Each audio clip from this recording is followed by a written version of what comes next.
Hello, friends, and welcome to Itemization Part 2, Electric Boogaloo, every other item, or all the other items, whatever I have it titled.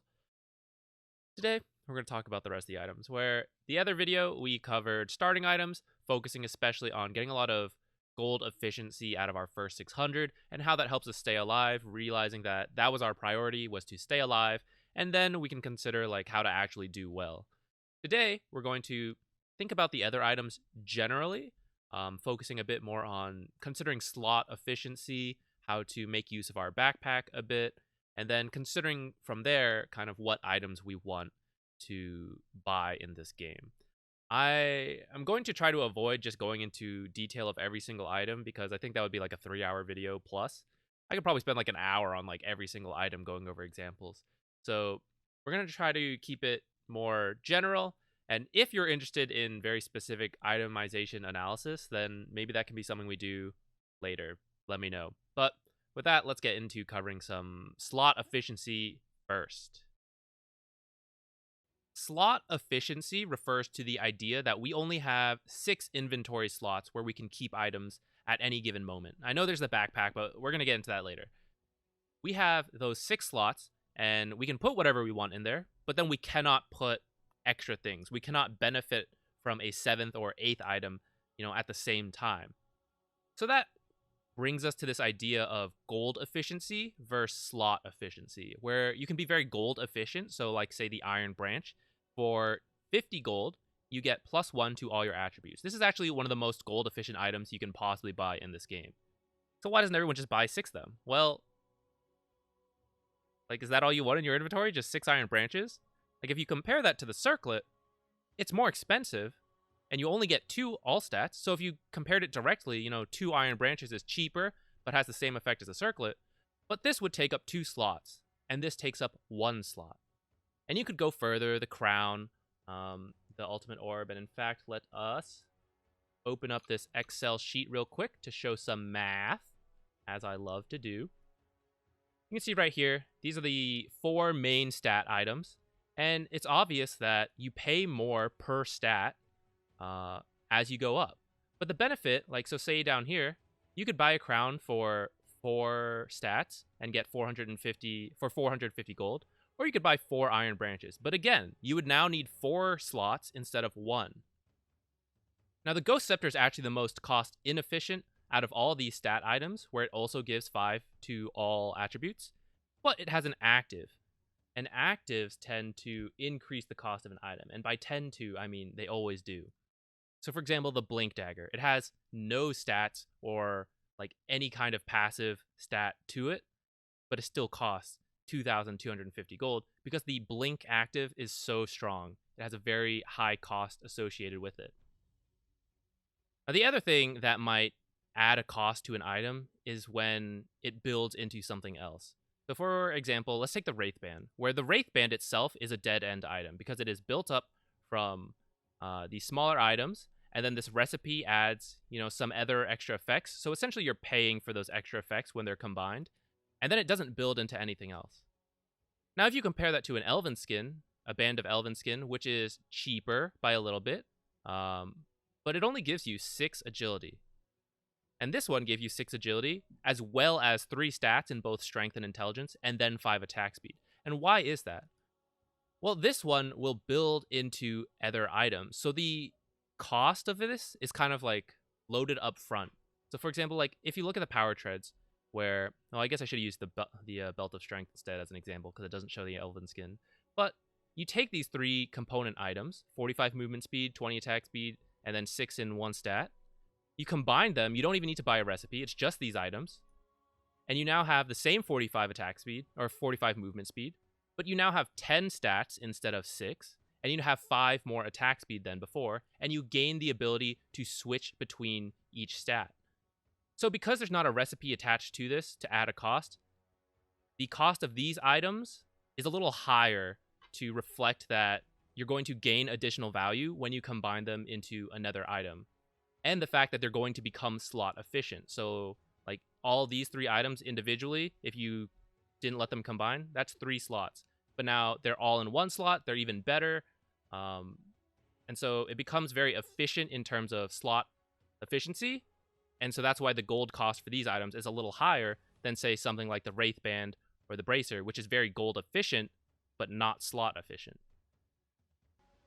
Okay, we're going to head into a demo lobby and start showing how we can plan around our 6-slot limitation. So first, we want to work backwards. Much like the starting items, we want to think about what items we have to have. And we're going to have boots. I can't think of a support here that would not buy boots. So we have we have Arcades, Tranquils, and Brown Boots. And this is generally what we're going to buy. And most heroes will buy this every single game, so we're just going to plan for it. We're just going to be ready to have boots. What else do supports usually carry? We usually carry the wards.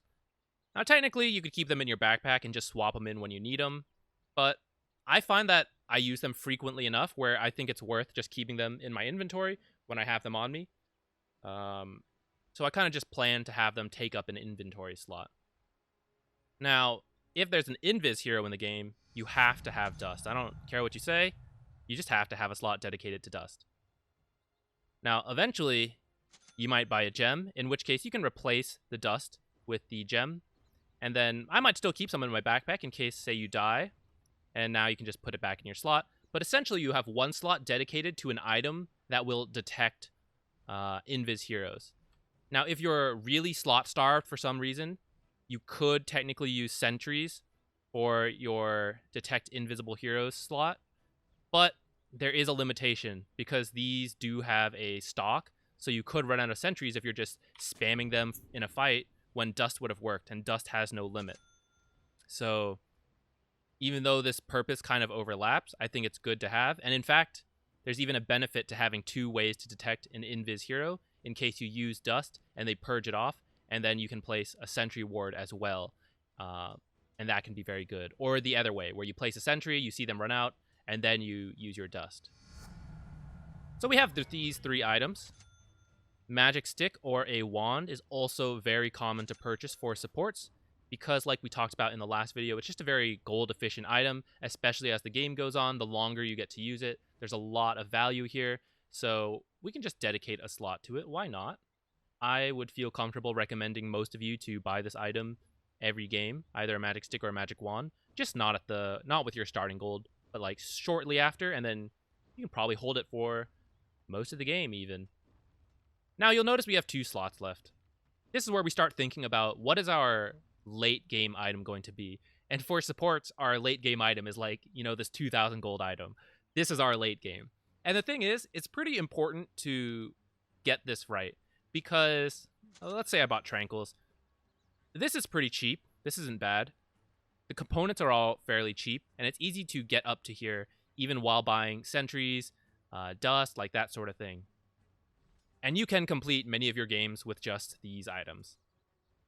But hopefully, by pushing the correct lanes, getting objectives, assists, whatever, eventually you should start to build up some gold, but you'll probably only be able to buy maybe one key item.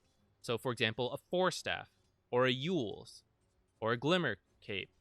And you kind of need to know which one you need to buy.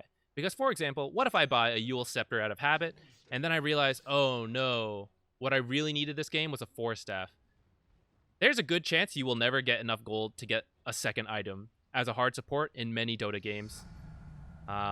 It's a little better nowadays, honestly. I feel a little richer as a hard support, but still, it kind of applies, where oftentimes we're only going to be able to buy one major item in a game.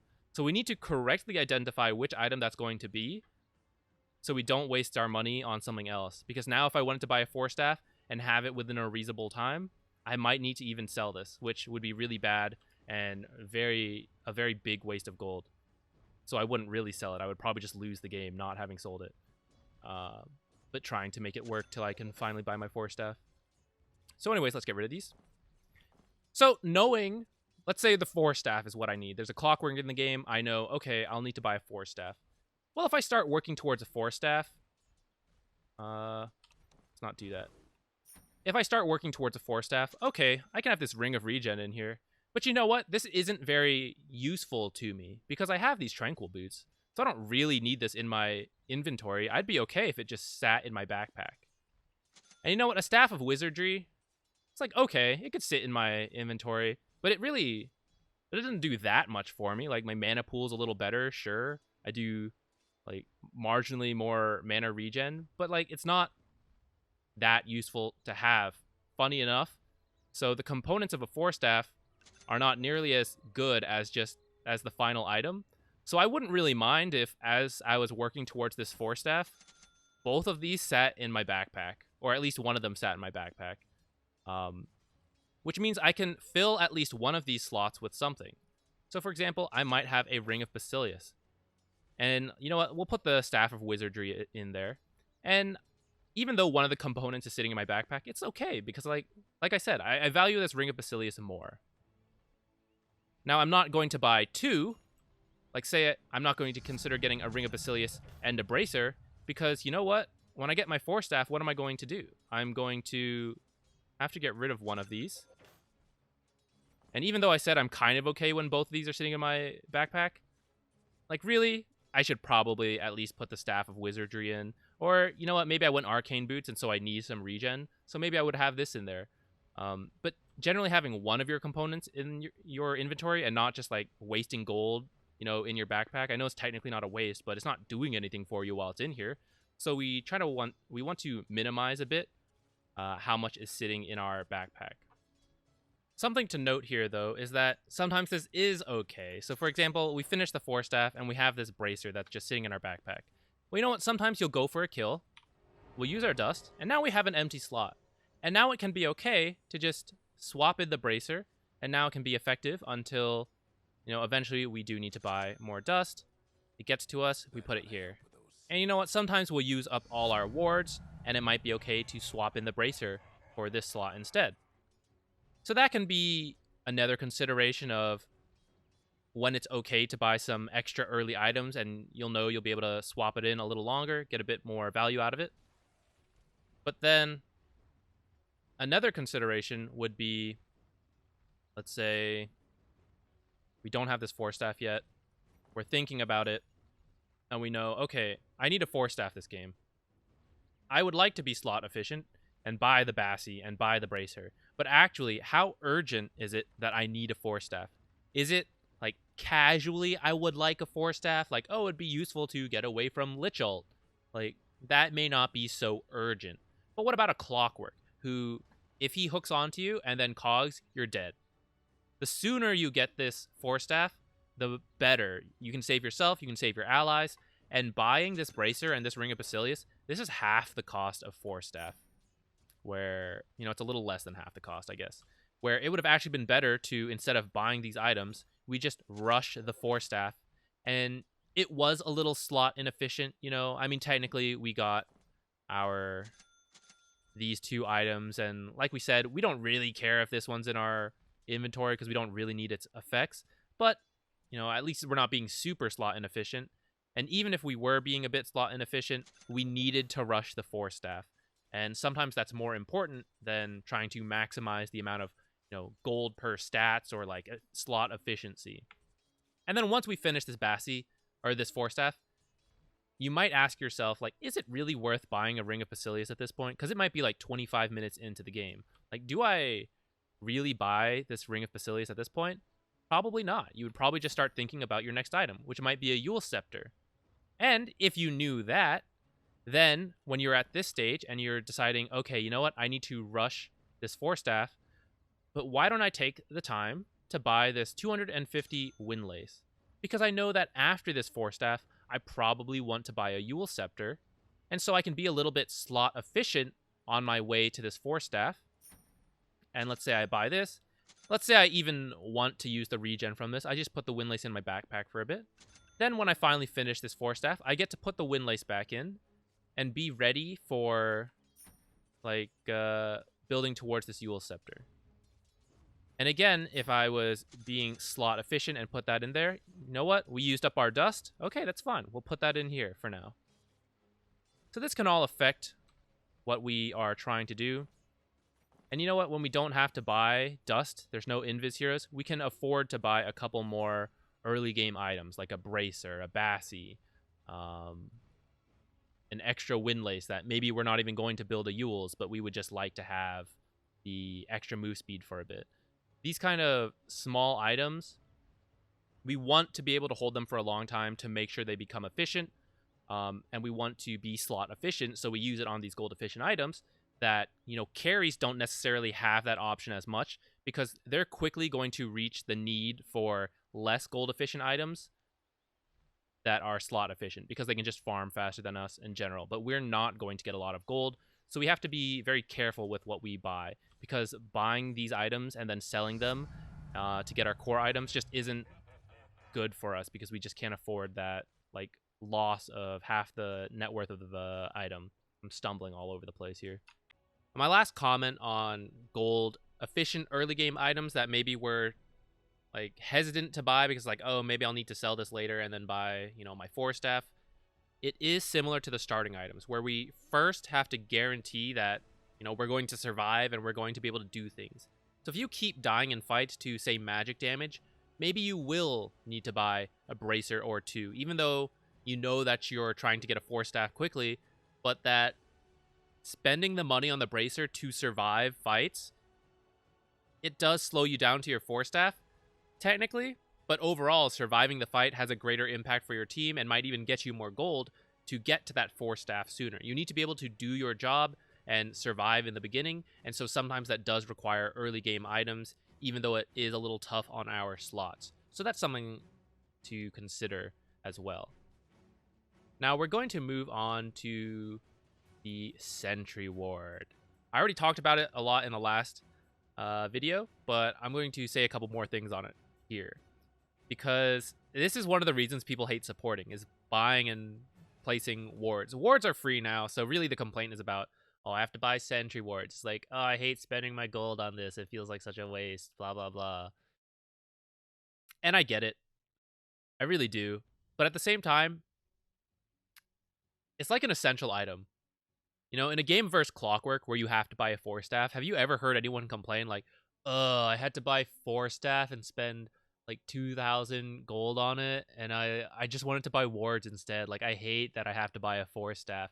No one says that, even though really you were forced into buying, I get it, forced into buying this staff by Clockwork, and you didn't really have a choice in your itemization. You just had to get this item to save yourself in the game, maybe save a teammate in the game. There was no choice. It was required for the game. Sentry wards are very similar to that. They're just required in the game. If you look at high-level games and you think, what is a game-winning item? Well-timed BKBs, they're game-winning. Special, unique diffusal builds, they can win you TI games. The Scythe, oh, we got that Blink pickoff with the Hex, game-winning stuff. What's in every single game that gets won, or lost technically? The Sentry Ward. Getting vision is huge, okay, in the sense of de-warding the enemy team, but you never hear anyone complain about that or brag about it. They're never like, did you see me get that sick de-ward and then the enemy team couldn't see, so we established map control and won the game? Yeah, that was so cool, dude. No one ever says that, right? No one ever says did you see me secure that kill where I dropped that sentry so we just saw their carry Ricky walk up and we just killed him and won the game? Or they tried to Mirana gank my core and we saw it on the Sentry Ward I placed at the exact right time, 3 minutes ago, and so we saw them. Sick. That's really, just as game-winning as having a 4-staff or having a Yule's, having a Glimmer, all these things. It really is an essential item. I don't know why I'm trying to defend it so much. I guess to try to get people to not hate playing support so much and show you, this is a cool item. We're placing it when it's needed, maybe placing it preemptively, kind of like a trap. It's just part of the game. It's just part of the support 5. And if you're not, I guess it's to both defend this item and to also encourage people to buy it. If you're not buying this item enough to look for D-wards and to set up against invis heroes, you're just going to make the game a lot harder for yourself. Being able to remove enemy vision so that they can't just move around freely and to spot out, my examples were jokes, but they were also that is what it's for, is to spot invis heroes around. And if you ever complain about invis heroes, you're probably either not buying enough sentries or not using them properly and playing around them. And to a similar extent, the gem as well. This isn't very commonly bought in pub games, I think. And it's hard to. Like, if you see a pro team, they'll buy it sooner. And even when they're ahead, and they'll use it to de-ward a lot. And, well, I was going to show a trick. I guess I still should while I'm just talking. But it's hard to do that in pub games because it's a lot harder to have that coordination of like, okay, play around me. Let's go check for D-wards. Or let's go check around for their wards to D-ward. And then, you know, we can even drop this gem back in base so we don't risk losing it. And then we go out and make our play, blah, blah, blah. It's very difficult to coordinate that in pubs. So it's understandable that it's not bought very often. But just to show a trick real quick with it, I think many of you will know this. You can drop the gem, and we'll provide sight up here. So that, like that. And if they had a ward up there, it's true sight. Oop. You have to be pretty close to it, though, like that. And that's how you can de-ward, even if you're like a melee hero or you're someone who doesn't have high ground vision spells like Dazzle. You just drop this. And you'll notice, like, we're not seeing him. It's because you have to, like, it's kind of finicky. And so sometimes you do have to double check a little bit. But that's just one way to properly use the gem. And then let's say after you check all these high ground spots for wards, and you decide, okay, you know, we're about to, I mean, obviously you couldn't blink rapidly like this, but you might have the courier come meet you, and then you like, okay, let's go, guys. This courier will pick up that gem and leave it in base. And now you go off. And now when you die, you don't risk losing this gem. So these are some good ways to use the gem. And considering when you need to buy it, it's just like when you're against a lot of invis heroes, right? When it's very important to have vision and to spot a carry Ricky who happens to be moving around.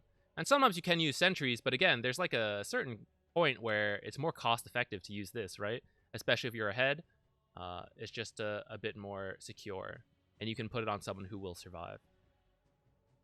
So with that, let's get into a little bit more about specific item discussions.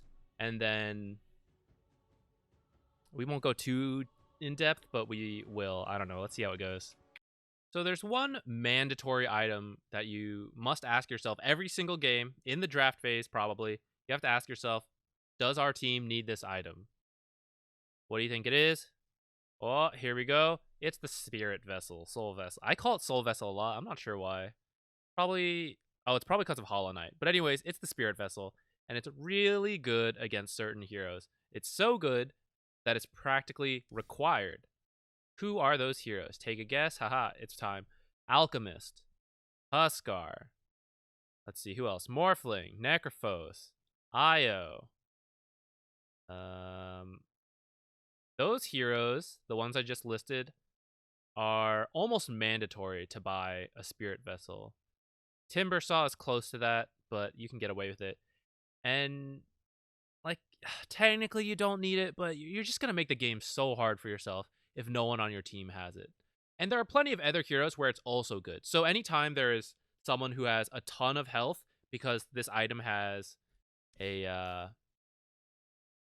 percent of current health damage, so that part's really good. And then the fact that it reduces healing and regeneration makes it really good. So anytime there's high healing in an enemy team or very high health pool heroes, like say Centaur, he is high health and he does buy a good amount of regen items. And then someone like Timbersaw, Juggernaut doesn't necessarily have high health, but because of his healing ward, there is a lot of healing on the team in general. Meepo, where everyone, like every time they hit, they're life stealing, that kind of thing. There are many heroes that it's nice to have it.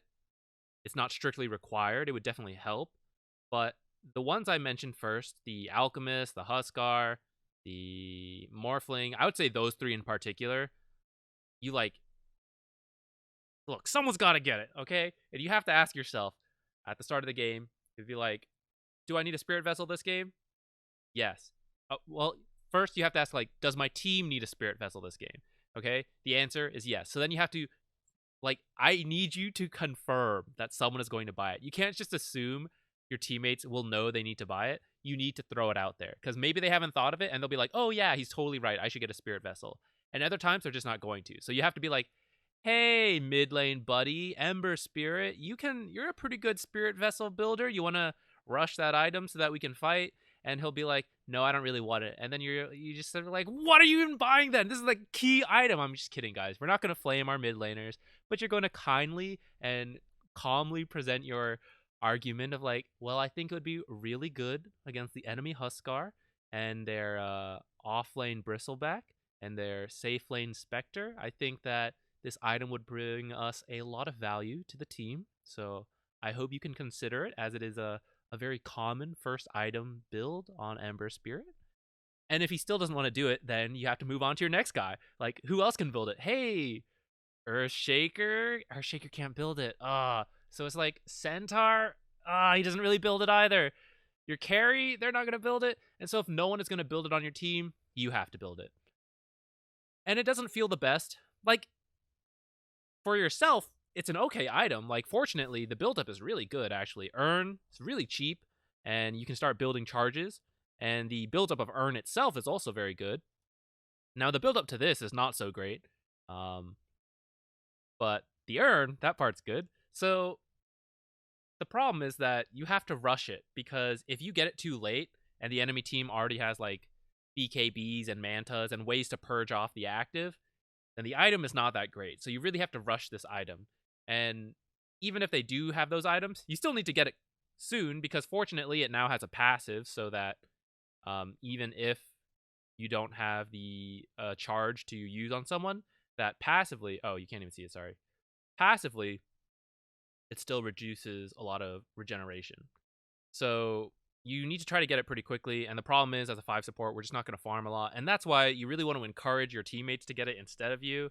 But if no one else is going to, and you've identified that the team needs it, then you need to specifically aim for this item, and you may need to adjust your itemization to reflect that. So you go like brown boots into a stick, into, you know, your wards and your dust. You always have to have those. You can't skip that.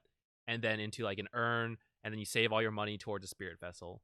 You know, maybe you get tranquils along the way. Like, maybe you're doing well and it's not so bad. But like, this item in particular, of all items, is something that must be rushed for if you have to. The next thing we're going to discuss here are boots. So, like I said, almost every single hero in almost every single game is going to buy this item. Unless you know better for your specific hero, just assume you have to buy brown boots, at the least. So, we're going to buy them. And now the next question is, do I put them into Arcane Boots, into Tranquil Boots, or maybe I'm just going to keep them at regular old Boots of Speed? What am I doing? I'll tell you right off the bat, too many of you buy Arcane Boots. Kind of a trap. And some of you just buy it too soon, where it's like, it's a good item, but you rush it like too much. Because remember, we talked about this whole idea of efficiency in terms of gold, spending your items, and Tranquil Boots are nice and cheap. 975, the buildup is, you know, all these nice cheap items. This is nice to have in the lane. This is nice to have in the lane. This is the most expensive part, and it's only 500. When we look at Arcane Boots, it's like, okay, you get your boots. So you can't choose to buy Windlace first if that worked out for your money. You have to get boots. And then you have to save up 900 gold as a support to get an energy booster. At a time where 900 gold could be like 3 different items, right? It could literally be your magic stick, your Windlace. Heck, it could be your, where is it? I'm blind. Ring of Regen. You know, it could be Windlace plus Bassy. Like, this is a lot of money. And the problem is, I see a lot of people, and they'll have like 3 empty slots and brown boots, and they're saving up for arcanes. And I just don't think it's that good. And now I'm going to prove my point and opinion with math. Here's that Excel sheet we were looking at earlier. Down here now this time. Arcane Boots, if you think about the cooldown, so it's a 55-second cooldown at this time for 160 mana. Let's just consider it for yourself right now. Obviously, a big part of mana boots, maybe it's not obvious, so I'll make it obvious. A large benefit of Arcane Boots is that you can restore mana to your teammates, and that they don't have to be there. So you can literally walk up to your mid for 1 second, use your boots, and now walk away. Whereas like a Ring of Basilius, it does provide mana to your team, but they need to be near you for a long period of time. But now let's not consider that, okay? Let's just consider it for ourselves, because that makes the math a little more straightforward. This is how much mana it restores each of these items. This is the duration. So Arcane has a cooldown of 55. Clarity has a duration of 30. All of these items provide a mana per second. So I'm just going to match it to the cooldown of Arcane Boots just so it's easier, so you can see. So you'll notice Arcane Boots do give more mana, and they are technically a higher mana per second, but they aren't that gold efficient to begin with. And even if we move the cooldown up, like, it will slowly gain in value the longer you have this. Like, let's say you have it for like 10 minutes. But you'll notice the Ring of Basilius tends to remain a more cost-effective item. And in fact, so do Raindrops. And so does the, like, if you combined just the Sage's Mask and Raindrops. And the Clarity, you know, is just one of the best cost per mana items you could possibly buy. With the downside, of course, being that you can't get hit. But like we talked about, we're going to spend a lot of time running around on our own as a support, so it's not really that big of a deal. Let's bring it back down to 55 seconds. Oftentimes, instead of saving for Arcane Boots, it is better to just buy a Ring of Basilius and then for example, you could buy the full-out Tranquil Boots. Or if you do know you want Arcane Boots, it's still okay to just buy the Ring of Basilius first, maybe buy another Clarity or two along the way when you need a lot of mana, and then buy some other items, like maybe buy your wand first, maybe buy some Raindrops, buy these smaller items to fill up your slots, and then save up for the Arcane Boots after that. Because some games, like Arcane Boots, are really good. Like when you have a Zeus or a Storm Spirit on your team, or like a Slark, these people that really want to have a lot of mana, and it's nice for you to be able to quickly restore that, especially in games where your team is going to group a lot. This can be really good. But your team often does not need more than one pair of Arcane Boots. So if someone else is going to get them, say your 4 position, or maybe the offlaner plans on building Greaves, like one pair of boots is often enough. So you can go Tranquils and you can get a Ring of Basilius instead, and you'll have a very similar effect. It's about half as effective and half the price. So it's like, it's pretty close in terms of value. And if we go back to the game here, right?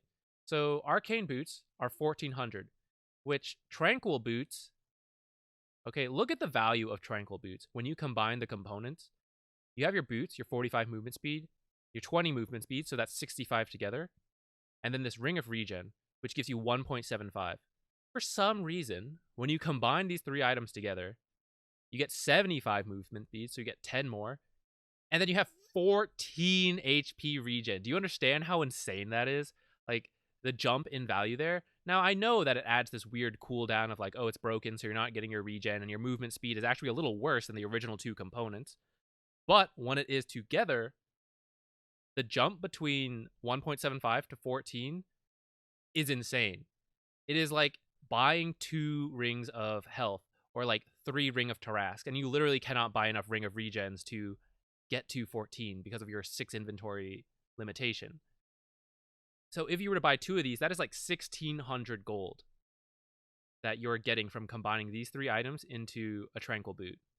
And then with the money we saved from buying the cheaper Tranquil Boots, we could now buy a Ring of Basilius, which gave us like half the effect of an Arcane Boots. And the reality is, many of us don't actually need to like constantly spam Arcane Boots. Like, getting a half value out of a Ring of Basilius is probably enough with a bit of like good inventory manage or spell use management, and maybe buying a Clarity if you need it, or maybe your team got the Mango Tree and popping a couple when you need them.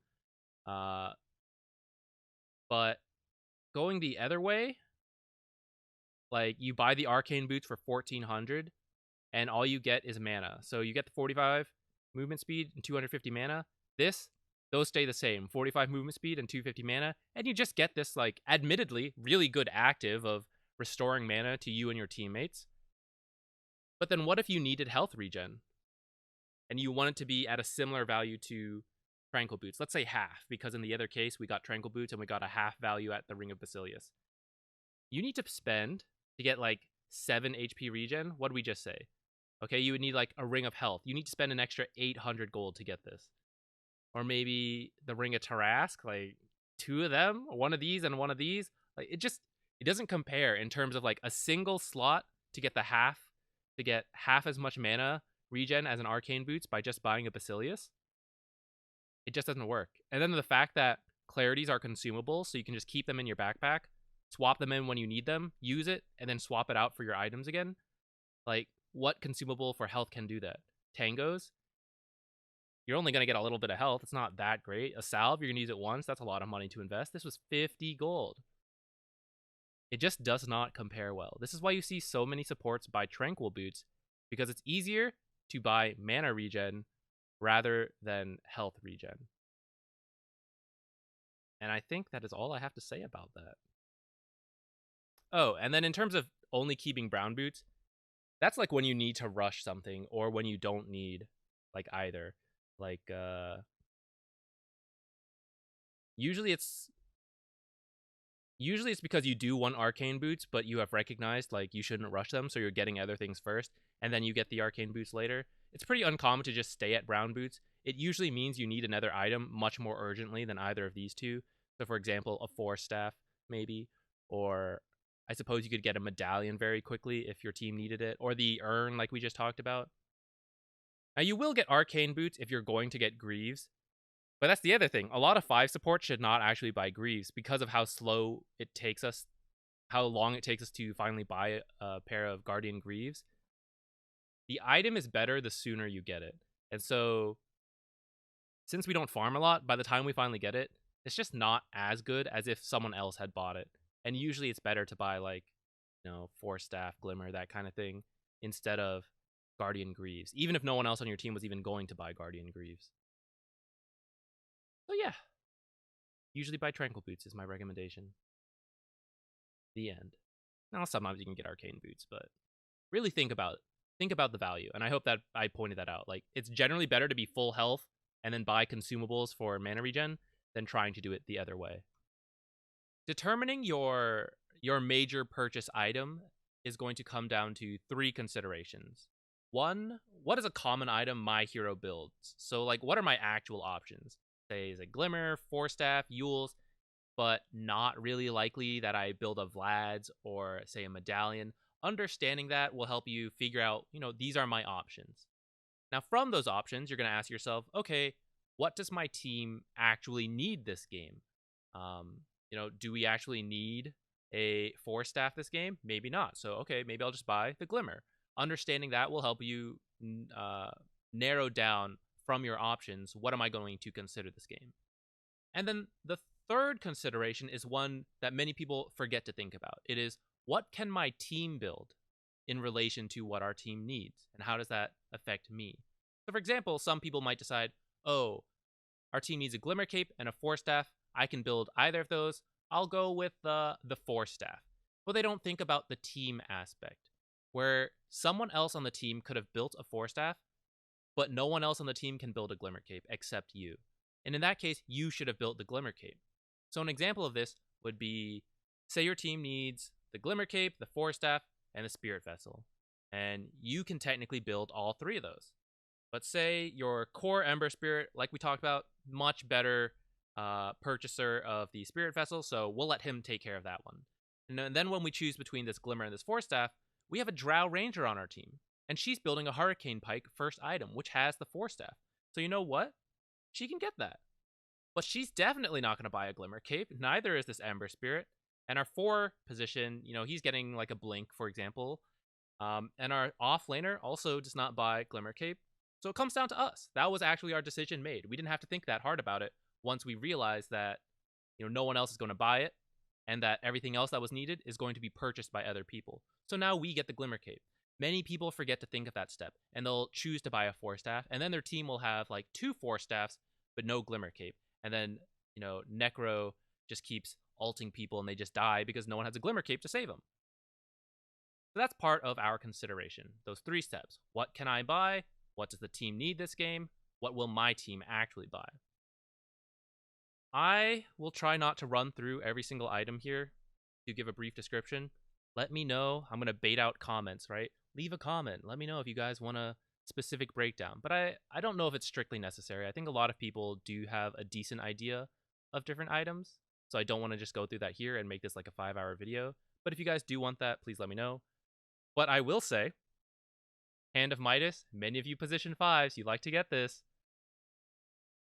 I'm guilty of this in the past, where this is one of my favorite items. It is not good right now, though. It's been nerfed so much, and especially on the position 5. It's just...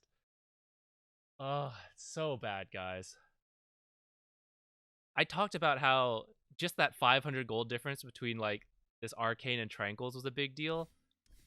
And this Midas, this recipe is so expensive. Think of how long you are not buying those, like, smaller items, all of that, or like things of value to your team. You need the money to buy what? To buy the support items. So instead of buying this, just buy the support items. This is a trap. This is for people who want to think like, oh, I want to carry this game, or like, I want to buy this Ags, whatever, on my Witch Doctor and get kills. But you're not there to get kills. You're there to set up, to help your team. Like, it's a big part of supporting. I realize why this is tempting. There are very rare cases where I think it can work out, like an Ancient Apparition who knows he needs an Aghanims this game and can get away with getting a Midas in the early game and farming alone and getting a fast Ags, for example. I wouldn't say it's like, I really feel like he doesn't need it. A lot of AAs I see in my games don't do it, but I can understand why that used to be the case.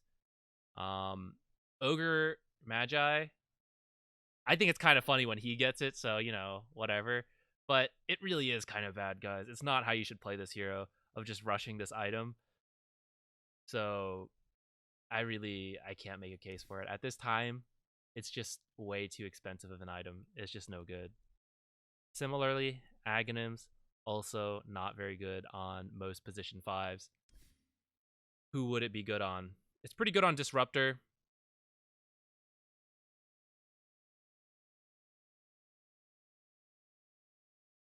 Yeah. But I mean, really, who else? Warlock? I guess. Treant? Okay, I get it on Treant, but usually after, like, some other items. It's not really that much of a support item. And it's so expensive. Thinking about our cost and our gold efficiency, our slot efficiency, like, it is none of those. And oftentimes, for many people, they're buying it because they want more damage. But the second you think about needing to buy damage as the position 5, you're down a dark path. A dark path that is leading to being a carry player and not a support player. So usually our purchases come from utility things that enable our core or help ourselves to survive. So like Glimmer Cape, Force Staff, Yules, Medallion. Buying auras on supports of the position 5 is a little uncommon, but you know, there are times I've bought a Vlad, there are times I've bought a Pipe. On occasion, I've bought Greaves. Atos, I don't think is the best for hard supports, but sometimes I guess you need it. Very few people ever buy Orchid, maybe like Winter Wyvern. Medallion's quite cheap, so there are people who do it, like Vengeful Spirit. And an Aether Lens would be a reason to buy Arcane Boots if you plan on doing so, because you can then disassemble it into this, and then you can turn your boots into the better Tranquils. Oftentimes you don't need an Aether Lens. Like, it doesn't give you anything new. It just lets you cast from further away. And sometimes that's like really important, like Oracle. It's really important to be able to ult from farther away. But, you know, compared to a Force Staff, which allows you to move through impassable terrain, or to go invisible with a Glimmer Cape, to become impervious to physical damage, like, those abilities tend to be better than just being able to cast a little further. Aeon Disc is kind of the other side of Ghost Scepter, where this protects you from physical, and this will protect you from getting burst without having a chance to react, and oftentimes from magic damage. But usually if you're worried about magic damage, you might buy a Glimmer Cape instead of a Ghost Scepter, for example. But this can be a good, like, in between these two when you're just getting, like, burst and deleted before you can even physically react. Lotus Orb, not a very common 5 purchase because it's so expensive, but it is a utility item that, provides some value there. Drums used to be a little more common. Right now, they're not good. I kind of like them as a support because you could refresh them by just buying the recipe again, and usually that's not worth it for carries, but I felt like there were a couple cases as a support where it was, like, okay to do, but right now it's not a very good item, so I wouldn't recommend it, and the recipe is, like, really expensive. Before, it used to be cheaper to do. Meteor Hammer, a few supports do, like Treant Protector. It's a bit memey. You really need to know why you're building it if you're going to do that. I think that kind of covers it, guys.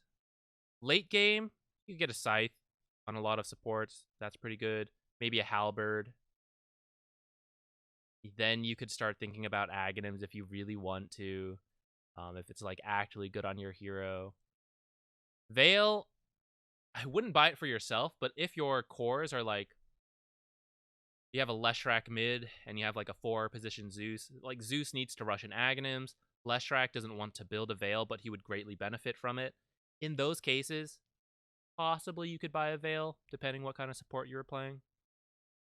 And it's not about your own damage, it is about amplifying your team's damage, just to make that clear. But that's kind of that on those items. In terms of neutrals, you can't really plan around neutrals, right? Because it's a random thing. Really, you just either let them amplify your existing build, or you allow them to adjust your build. So, for example, Trusty Shovel. You would not change your build because you got a Trusty Shovel. It's just something good to have, and that I recommend everyone uses. And just put in your backpack, and then use it when it's off cooldown. If you reach the point where there's a better neutral for you. But like in Arcane Ring, if you're a hero that usually buys Arcane Boots, you might be able to skip it now with this free Arcane Ring that will do a very similar thing. And then you can just buy maybe like a Ring of Basilius, for example. And between those two, you're better off than just like the Arcane Boots. So that's an example of letting it adjust your actual build. But other than that, you kind of just take what is available to you and, best guess what your cores want, and then you're like, okay, what else can I take from there? Clumsy Net, this is a good support one because usually carries don't want to ensnare themselves, but we're a support, so we don't really care. Ring of Keela might surprise some of you, but if you're against a lot of physical damage and your cores have moved on to like T3 items, and there's nothing better for you, then getting this to give your team like that aura regen and armor, it could be pretty nice, and the stats themselves are like not too bad for you. Grove Bow, again, if your team has a lot of magic damage and don't want to use this themselves, like just amplifying your team. Think about that. Like, it's not about me, it's what can I do to help my team out and for them to be stronger. Or it can be about you if it like helps you survive. So like a Craggy Coat, most carries may not want this because they don't want to reduce their attack speed, but you're not going to attack a lot because you're a support. So getting that extra armor, pretty good. Telescope, another classic support item. Princess Knife, that may surprise some of you as a support item. I don't know. I think more people realize now this is kind of a support item where like you just throw in an attack to hex someone and your cores can take like the better stuff like Spell Prism maybe if they cast mana, or like Minotaur Horn, that kind of thing. Ninja Gear, right? But this is still a very powerful item, so it becomes a support item.